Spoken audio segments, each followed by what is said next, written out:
and also going back to the villages with the children. Like, we need our villages back. Like, when I tell you the villages are scarce, there is no village anymore. And, you know.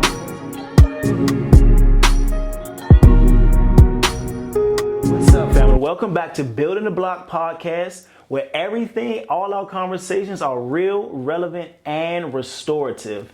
Today, I am super excited because we have someone really special and near and dear to my heart. It's an old friend, not just an old friend that you think about somebody that you met 2 years ago at some random place and you're like, yeah, this is an old friend. Like, I'm talking about, like, we go way back. When you think about old, we think about sandbox. If you're from around the way, you know your sandbox, your friends are. And this lady right here, we've known each other since, I would say I'm about 7 years old, and I'm now 32.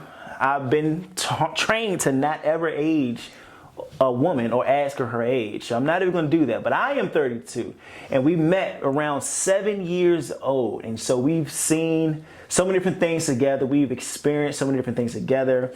Now she is a phenomenal mother of 2 boys. 2 knuckleheads, as I like to call them. She is a phenomenal singer. She has a hit song out. We're going to talk about that later. She's also a cupcake or cake designer. She makes those realistic cakes that you only see on Instagram, where you can get a money bag and slice it in half and it's actual good cake. So I just want to introduce you all to the one and only Keri Tate. Keri, what's up? Hi, hello, how are you? I am good. I am super excited for you to be here. I'm super excited to be here, and thank you for having me. Absolutely. So look, we want to jump right in. When I think about building up the block, I think about building up all of the voices who are in the community and doing the work.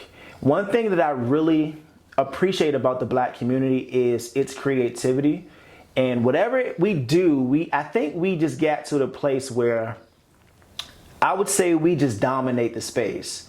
And a part of dominating space is the entrepreneurship world. And right now, if you don't know, the #1 rising entrepreneur is the Black woman. And I think in our community, we need to uplift more of our women. We need to uplift more entrepreneurs. Not only that, we just need to start more things, because in order for the Black community to rebuild, we have to own things. Because without ownership, we just have nothing to do.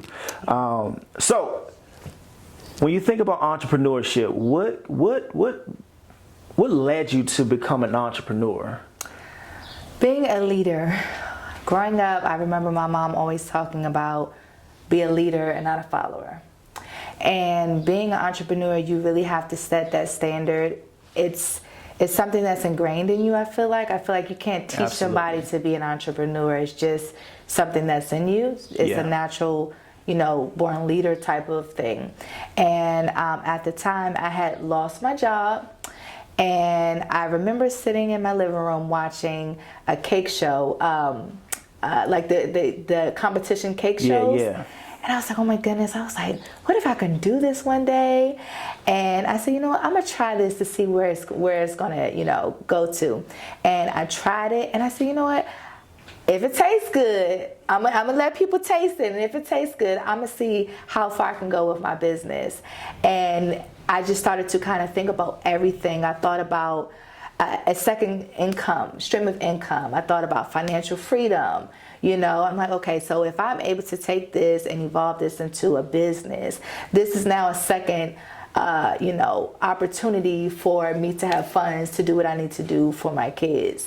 So what about the first job, though? You said you just lost a job, right? Right, I had lost my job, yeah. Did you get a new job before you thought about the cupcakes? Or did you just like, you know what, I got to make something happen? Literally, it was like instinct. I had to make something happen because I was still looking for a job.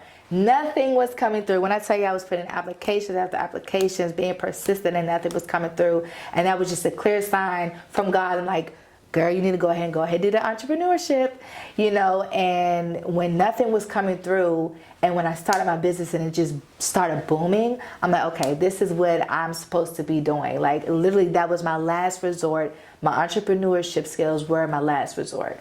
I was watching another podcast, and this lady said she was similar, and she had her last $5. She bought a box of cookie mix or something like that. And now, now, lady. Yep. Now she's like killing the game, Yeah. like with cookies, shipping those things off. I'm like, man, I need to taste those cookies. Like, these things came through for her. So when I think about, you have your two sons and things of that nature, what were some of the harder moments when it came, specifically in regards to not having a job, trying to figure out, am I good at making cakes? The potential failures that come with that. Oh, yeah. I think that's just really important for people to really think through, because some people just want to jump out and be entrepreneurs because they like, you got the social media folks who be like, go start your LLC and then do X, Y, and Z, and then next thing you know, you get $50,000 in business credit, and they don't even have a business idea yet. Exactly. So what were some of the things that you could think about those first initial moments? Definitely just trying to map out the steps, because it's so much more to having a business than just to say, I have a business. You have to get involved with your county, with your state, get your EIN number, figure out an LLC. You got to make sure that the LLC is not taken or copyrighted by someone else. So just the admin behind the scenes part was kind of stressful to me, because, I was good at that, but now my shift was entrepreneurial mindset, and I've never experienced that before, and I didn't have a mentor. So a lot of these things were, YouTube University, Google,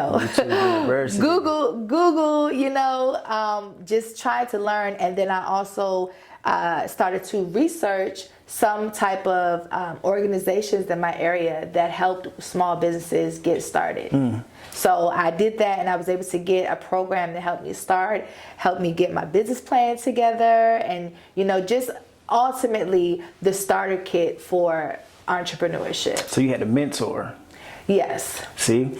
So one thing we talk about here all the time is the fact that we need more mentors in our communities. I specifically like to mentor young Black students, and I think that if we pour more into our young Black students, by the time they get to high school, they have a game plan. When they get ready to graduate from college, graduate from high school, they have a game plan. And so what we want to do is we want to take that time and actually pour into them beforehand. Because if not, well, then crime is skyrocketing. Yeah. Right now in D.C., a 10-year-old literally just caught a body. And what that does mean is that a 10-year-old had a gun, he used a gun. And so if you follow any of the media, if you follow anything that's happening with our young people in the news, I think a few episodes ago, I was talking about as young as 13, but now it's as young as 10 years old.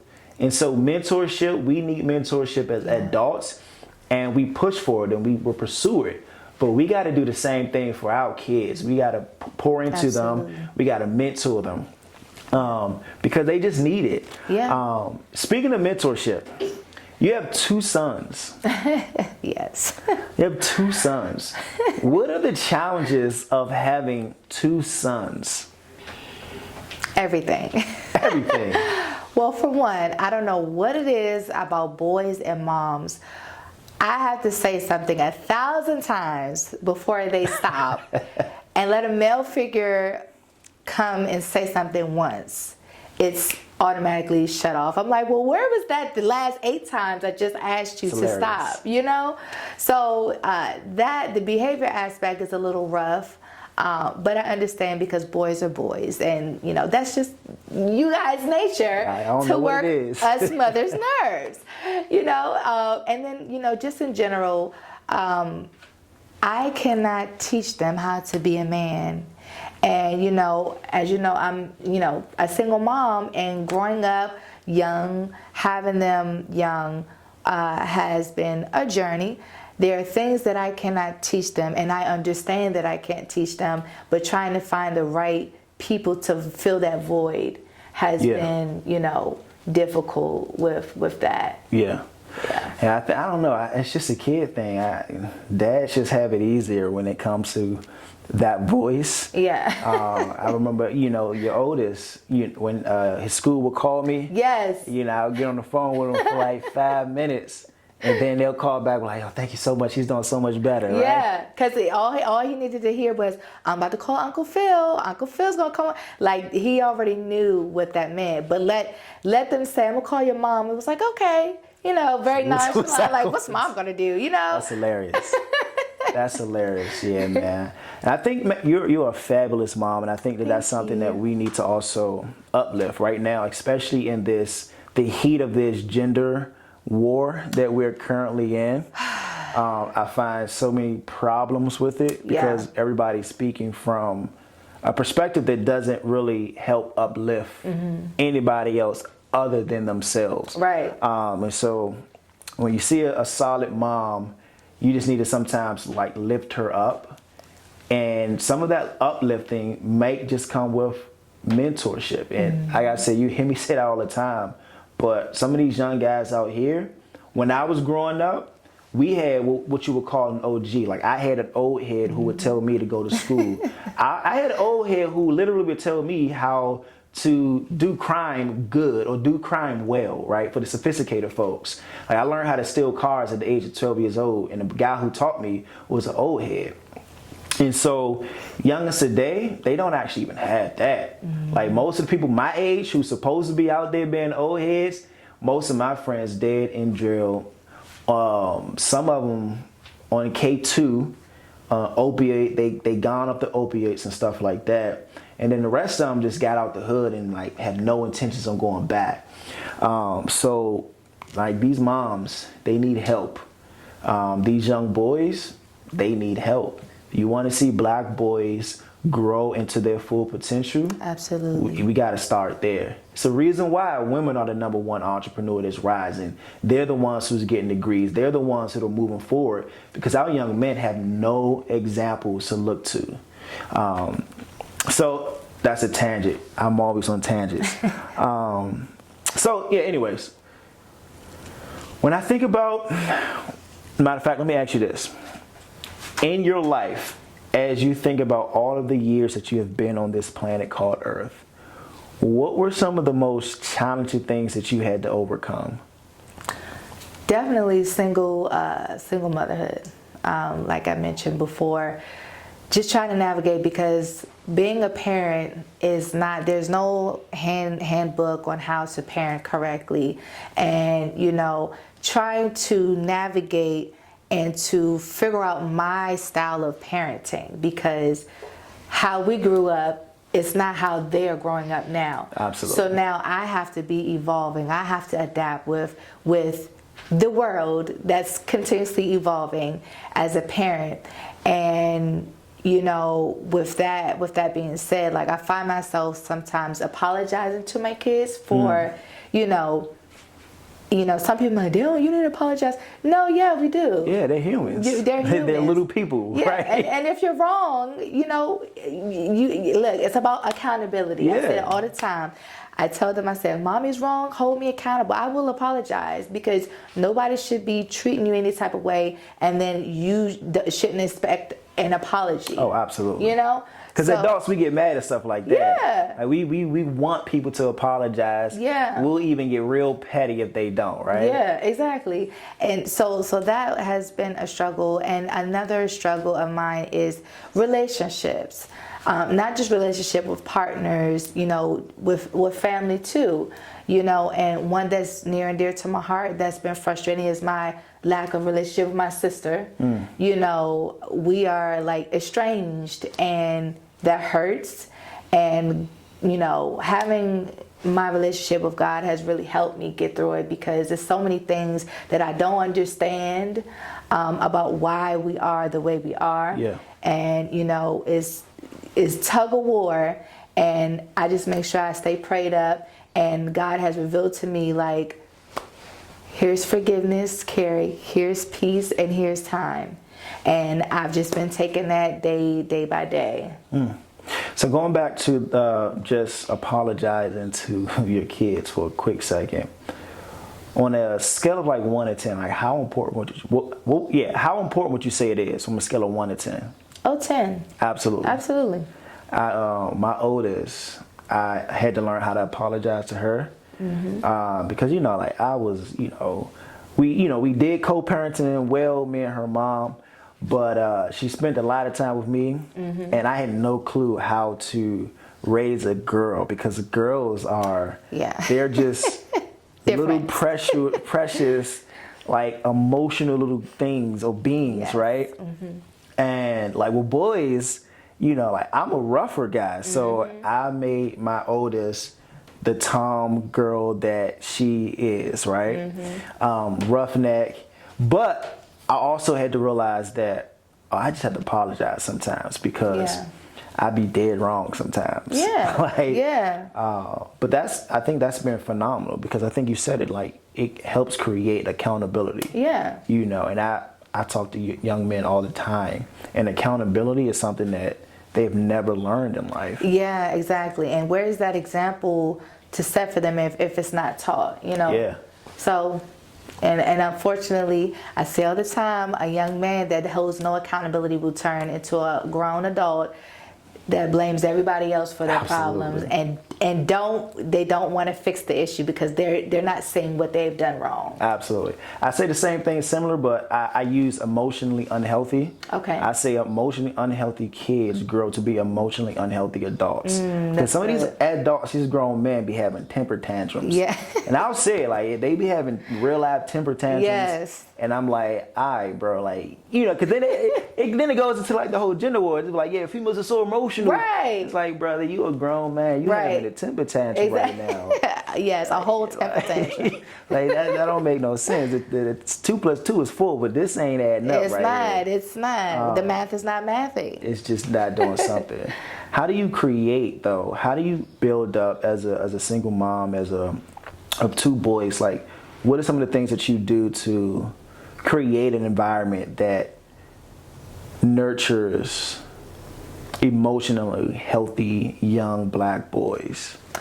Well, for one, I'm an emotional being, and I remember growing up, I used to always say I love you to my parents and to my grandmother. And Grandma Tate, God rest her soul, she shows so much emotion to me, and that has stuck with me to this day.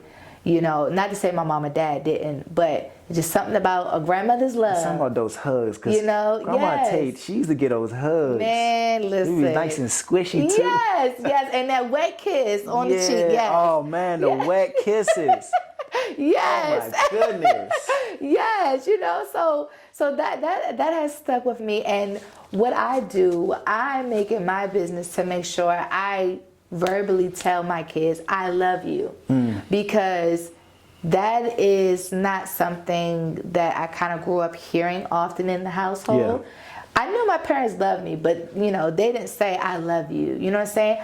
I tell the boys every chance I get, I love you, I love you. And then we have our talks, even down to when they're in trouble. When they get in trouble, I'm not quick to beat them, and I'm not quick to now I will yell and fuss at them. Let's be clear, because be honest, right? We're gonna be real here, right? Yeah, we real, because at this point I'm already up here because I done asked you 8 times and you took me up here.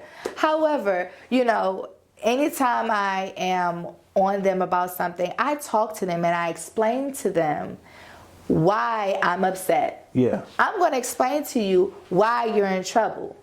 And I want you to give me an educated answer as to why you're in trouble, so you understand why you're in trouble, so we could be on the same page. You know what I'm saying? Because once again, draw it back to accountability.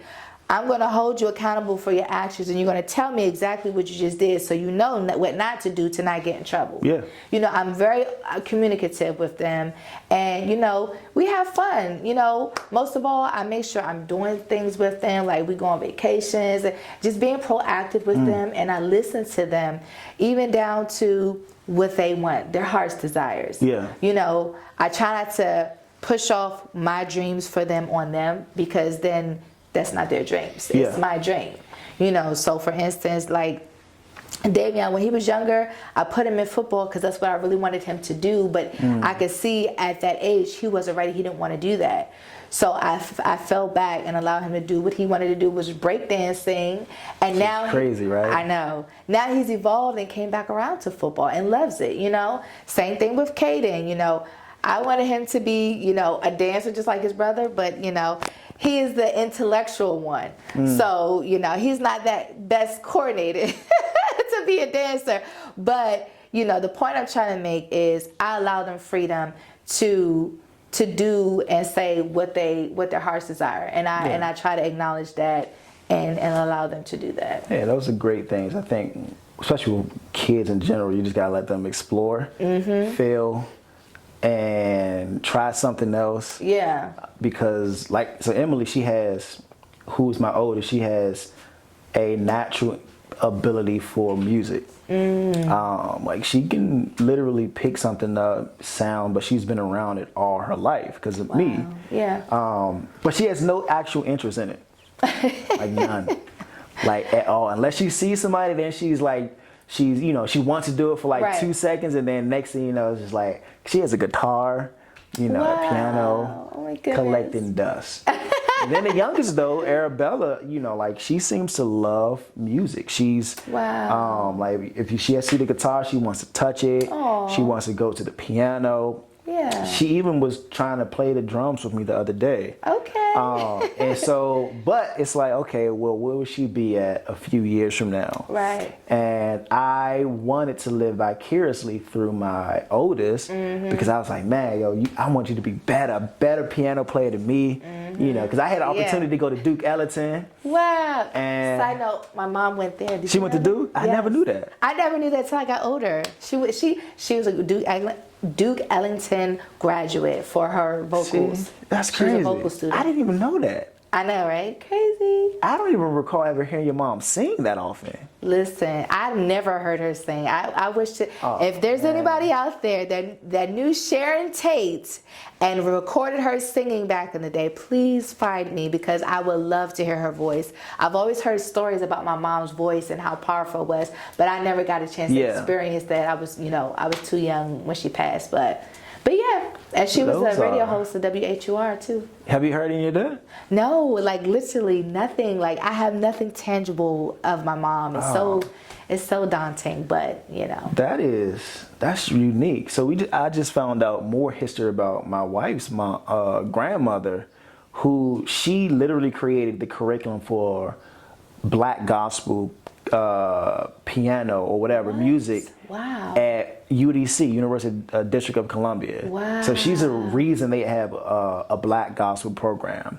Wow. I'm like, I didn't even know that was a program. I knew they did jazz and whatnot, but so that history is important. And then Duke Ellington at that, Duke Ellington produces is like monsters. So she finished out. I'm like, damn, I want to hear it too. It's like, man. Yeah. She had to have been a beast. Yeah. Literally. I would have been a beast too if I went there though. Yeah, of course. But I was a knucklehead. Listen. I got accepted too. What? The guy literally told my mom, well, let me rephrase, let me not blame that. I told the dude, I was like, the only reason why I'm coming here is because my mom wants me to come here. Oh, wow. The guy told my mom, he's like, yeah, because I played a jazz piece from John Coltrane. I can't remember the song, the name of the song. I want to say Big, but I'm also missing out a whole lot of stuff. But I knew I played a jazz piece, right? Okay. So he told my mom, he said, man, we would have gladly accepted him. Wow. But we only accept students who want to actually be here. Yeah. My knucklehead stuff, I wanted to be, running and ripping on the streets. Like I was like, I got to go to the school with my men from. Like, if I get into a fight, it's like, who I'm gonna call out here? Right. But Duke Ellington, they not having, all that beef and stuff. Yeah. That's where I should have went. You live and you learn life lessons. Make mistakes. Yeah. But yeah, all that to say is that I wanted to live vicariously through my oldest. Like I was like, man, I want her to be way better than me. Yeah. And I have to keep myself, because I see the spark in Arabella, and I'm like, man, I don't want to go that same route. Yeah. She wants to she can change, and I want to give her that freedom to explore whatever she wants to be. And even my nephew, like he's doing soccer now. He likes taekwondo, but he equally likes soccer. Right. And I'm like, Yeah. if I had to choose, which one would it be? Right. Yeah. I'm like, I like to fight, right? Right. It's like, man, if my man can become a black belt before me, like I would be excited, Yes. right? Because again, when I was young, I dropped out or I stopped doing martial arts. Or I think I'm some mixed martial arts or something else when I was younger. So I wasted a lot of time. But then our young people, they have opportunities to just explore different things. Yeah. How do you balance though? I would say, because you said one is the brainiac. Yeah. The other one is like more active. Physical, Well, yeah. like how do you balance that? You know, I see a lot of young guys who I do think that sports are overglorified. Let me just say it like that. Yeah. Because if you're not playing basketball or football or something, you're not getting much attention from the masses. Right. But if you know how to play football or basketball, oh yeah, you're gonna get the highlights. You're gonna get the team. Yeah. But then the kid who wants to be, I know a few kids who want to be a paleontologist. Okay. Another guy, he's like, I want to be a manga creator. Wow. And that's the folks who create the storylines for the anime. Yeah. So we all know Naruto or Dragon Ball Z or One Piece and all of these other ones. But the manga creator, that's where they get the actual storyline from. And he said he wants to be that. How do you balance that though? Like, well, for me, I cater to their strengths. You know, for Caden, that is my intellectual baby, definitely. And I pay attention to things that he catches on quickly to or may experience or express interest. You know, for instance, it's funny now that I look back at it. He would come home and just randomly, he's like, Mommy, I can speak Spanish. And I was like, say something. And he'll just be like, blah, blah, blah, blah, blah, blah. And call that Spanish. I'm like, boy, that is not Spanish. But seeing that he had that drive to potentially speak it, I nourished that, and you know, I got him a Spanish tutor. So now he's learning Spanish. And I even tried different intellectual things with him. I had him in a coding class. He really loved that, on building games and coding games. And you know, and with Davion, I guess I balanced it more so with keeping them separate. I try not to overlap or force one thing on the other child, and I try not to make one child feel lesser than the other child because one child may be more physical fit or more intellectual than the other. I just cater to them separately. And, you know, if they want to come together with something, then that's them. That's good. You know, but I really pay attention. I see Davion's fit. That boy is like solid. He loves football, all things sports and things like that. So I have him in football. Caden, he loves soccer, he loves track, and he's doing Spanish tutoring right now. So, you know, that's his little groove. That's good. I think the balance is for me is like, being academic, but you got to be fit too. Right. I was having a conversation with my barber. You know, I got to stay lined up and all that. Yeah, how about that barber? I got to be clarified. I forgot, right? yes. I got to keep the lower part looking nice, right? Yes. Everything else is fair game. But now we having conversations about young men and whatnot. And one thing I pointed out is that I done lost my train of thought, actually. Oh, matter of fact, actually, no, I didn't. So when it comes to 32 now, what's going on? Yeah, right. That stuff happens. It's crazy. But yeah, I'm talking to him like we talking about youngins, and you don't want to be the young man who just can't dribble a basketball, right? Because I watch the kids who can't play or do anything on the playground all the time, and those young men, whether they are academics or they want to, whatever they may be, they look so out of place when they can't even fake it. Yeah. Like you don't, because for me, I didn't really care about playing basketball. I would get out there, you know, I can at least dribble. I can shoot a little bit. My dad taught me how to shoot real good. But other than that, like, I'm gonna hack you up. Right. Like, that's just it. It's gonna be hack city, foul city. I can. And like when they was going over well, and it's like, I had enough status to be like, like, I'm saying, no, I'm not playing. It's like, cause you're not gonna play with me, like, but these youngins, like, they don't got that status, right? Right. So I'm like, man, you got to teach these young. They got to at least learn how to play, at least throw a football. Yeah. Because then they're like, man, they gonna see a young lady. You gotta let your young men know how to show off a little bit. Flex a little bit with something, right? Can't have your young man out here not being able to do no push-ups. I'm sorry. Yes, I know. No matter where they end up on, they can be academics. Like, I'm an academic, right? Yeah. I'm an academic who likes Taekwondo and combat Hapkido. If I had to choose, I might have been doing UFC. I don't know.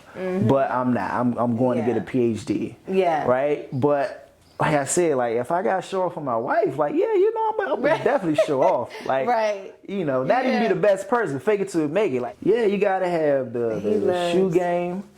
Even if you don't have like the Jordans and stuff like that, like, I ain't we ain't had the Jordans and all that, right? But you gotta teach the youngins, they gotta stay clean, bro. I'm with you. Like, you gotta teach them how to get that toothbrush, clean them nails, like, however you want to do it. You gotta teach them how to keep themselves up. That's something that I present to my nephew.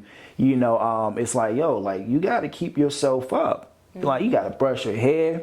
Like, it's all about being presentable. Yeah. And I think sometimes, like, we miss that with our young men. Like, they want to be presentable, but if they're not taught or pushed to be presentable in those ways, then they just won't do it. That's true.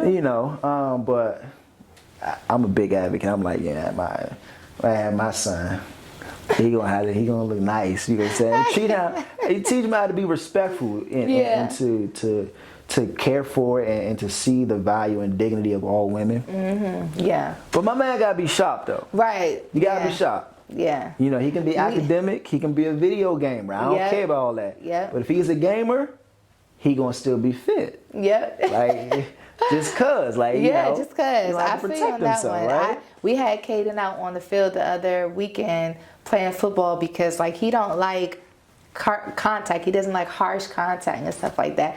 I'm like, boy, like, listen, you're getting too old now. You need to feel these hits.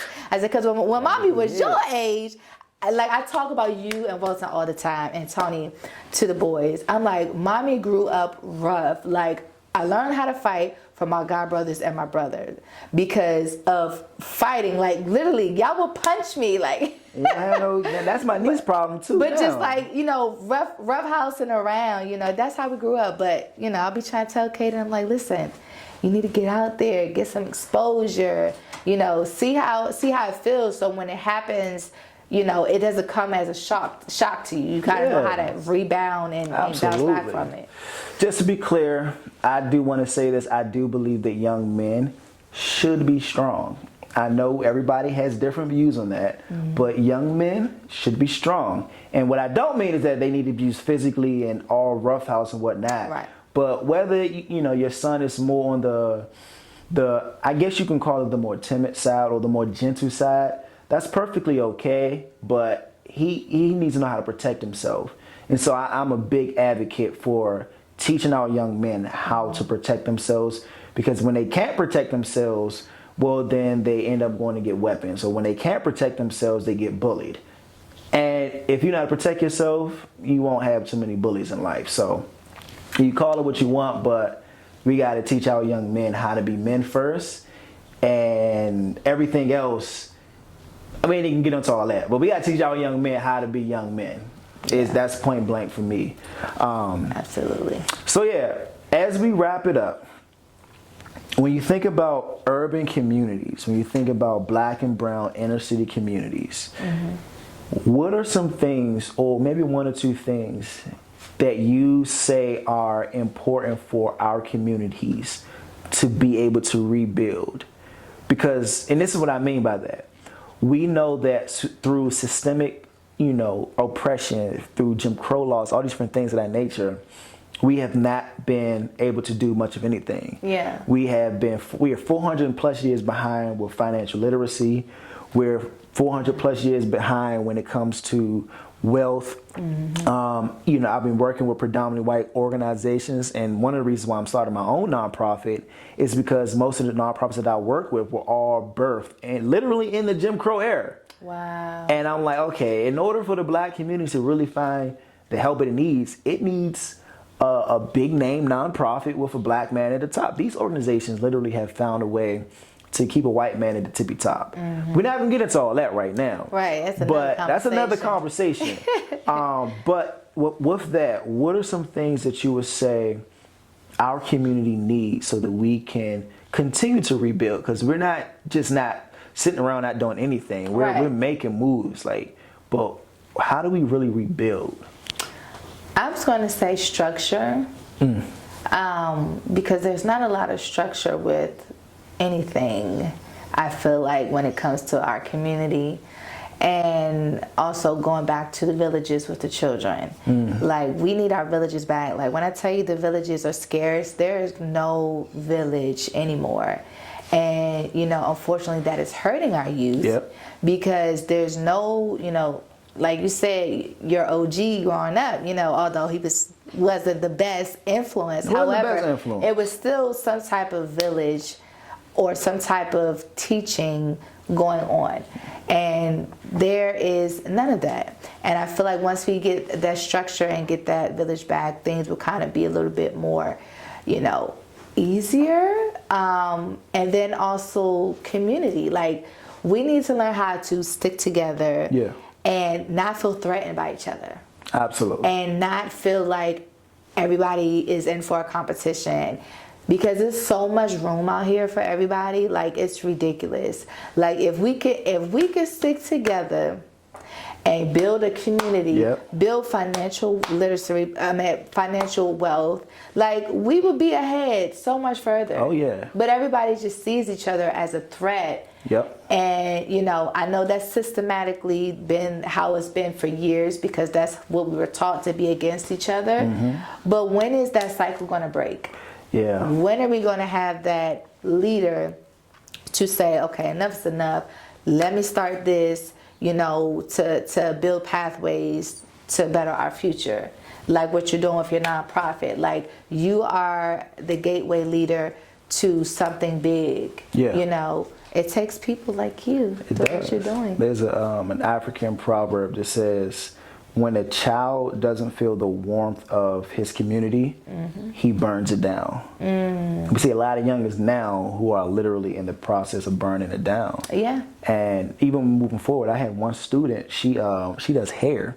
And just talking to her, like, she's like literally making like $500 a month doing hair. And she could be doing more. But she's a student, so that's So she's that's like, good. I want to go out. Like, I'm like, $500 a month. It's like, yo, you know that you can literally be ready to purchase your own facility when you leave high school. But what I asked her is that if we look into the beauty industry, you know, all the nail salons, the hair salons and stuff like that, I'm like, yo, who runs all of them? It's Asian women. Who are the most biggest consumer of it? Black women. Black women. Now, we have all these lasticians and these hairstylists and all these things in our nature. Why haven't you all come together to start your own chain? I say that all the time. Even nail salons. Like, everybody is so like, you know, I do nails here, I do nails there, I do nails there. But you see Asians working together and they have a whole salon together. I cannot tell you one black salon that I go to. I don't know any. Not even the carryouts. Not even the carryouts. It's like they've literally learned how to sell chicken, fried chicken at that. In the black communities. And nobody bats an eye at the fact that they literally hire their own kind. Literally. They have their children in there, literally working. And I guarantee you, they have those children getting paid too. In a legal way.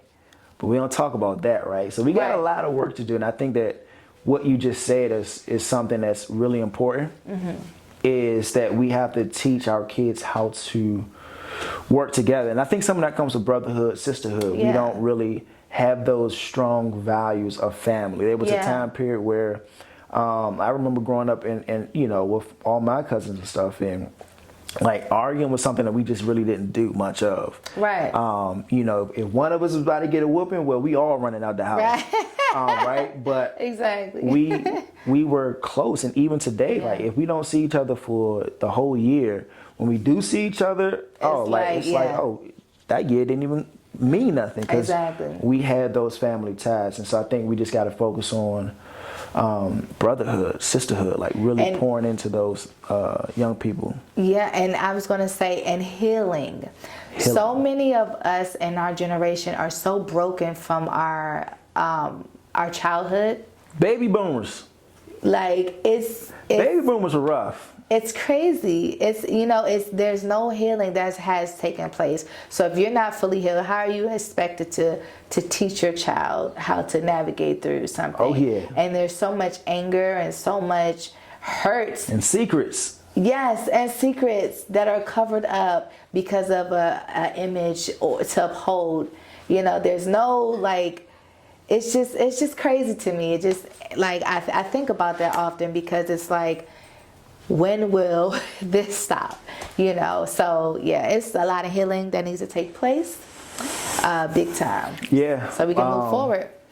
We might have to do a part 2 and just talk about mental health. Oh yeah. That's another area that I'm going to cover in a solo one episode, but I think more voices in that area of healing just needs to happen because,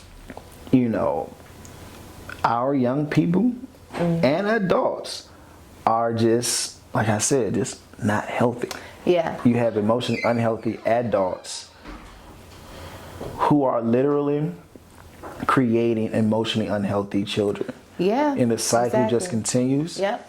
And as long as that cycle continues, I feel like it's like moving on a treadmill where we're on 12.5 at this point. We're going as fast as we can, but not going nowhere because we still have that guy. But we still have hurt. We still have pain. We still have secrets. We still have stigmas. Yeah. When it comes to going to get therapy. Exactly. Yeah. And it's just. And it makes sense. Again, we couldn't always go to mental health and, we got caught up in, fasting and praying and getting the anointing oil and all that stuff. Yeah. And it's like, I hear you. Right. But, you can have Jesus and therapy. Exactly. For the spiritual folks. It is well with both. You can't pray everything away. Yeah. Not everything's a demon either. Like, you be getting that. Let me say. I'm going to say this. Church folks will be mad at me, but we got to stop literally trying to pray away the demon of depression and the demon of whatever we want to call it. We call everything a demon, but I think that in general, we're all humans. We're all broken. Mm-hmm. And mentally speaking, all of these different things can happen. Yeah. You can have schizophrenia if you understand that. You can be depressed. Yep. Right? And it's not always demonic. It's not a demon. Sometimes you just need medication. Mm-hmm. You need some help to calm yourself. Mm-hmm. You need support systems. You need all these different things of that nature. So we just gotta really just take the time and realize that we need therapy. I had 2 therapists at once before. Yeah, I had therapy too. Yeah, we just have to move past all that and open up those spaces. You talked about having open spaces for our kids to just talk. Yeah. And I try to do that with my kids. In my family, we talk about everything. Because they're going to have these conversations somewhere else. Right, exactly. So I'm like, we're going to talk about everything. Yeah. Because one thing I do know is that the schools and these other folks' kids ain't raising my kids, right? Exactly. Because that is the way we ain't doing all that. Exactly. Folks be tripping. We ain't going to get into all that. But yeah, so I agree with you on what it takes for us to and rebuild our communities. Mm-hmm. And I think that we just have to do so much more. Yeah. So much more we can talk about. I can keep going for hours, but what I'm gonna do is what I want you to do actually is I want you to share just a little bit about yourself, because what we didn't get into is your music career much. So not only that, you work with the government, and then she does Keri Cakes. That's what she makes, all those bomb cakes and everything. But then she also sings, and she's going back to school for, she's going back to school what's it, Fuller, right? Yep, Full Sail. Full Sail. For audio production. For audio production. Yeah. So she's trying to be one of the artists. She's trying to be like the female version of Kanye West. One-stop shop, everything right there. Like, she's like, man, I need to find my own sound. And you can say Jesus in my studio. And you can say Jesus at her studio. And she's all right with it, right? Yes. So tell us a little bit about that portion of it, just a little bit about your music career, and then where everybody can find you at. Yeah, so my artist. And your Keri's Corner. Oh, yeah. So we got to talk about that too. So just a little bit of all that. Okay. I'm just here. I'm just sitting back there. Okay. Yeah. So my artist name, I go by the name of Keri Nicole. I call myself international pop artist. I love all things music, and I'm a singer, lyricist, and I have my own podcast called Keri's Corner.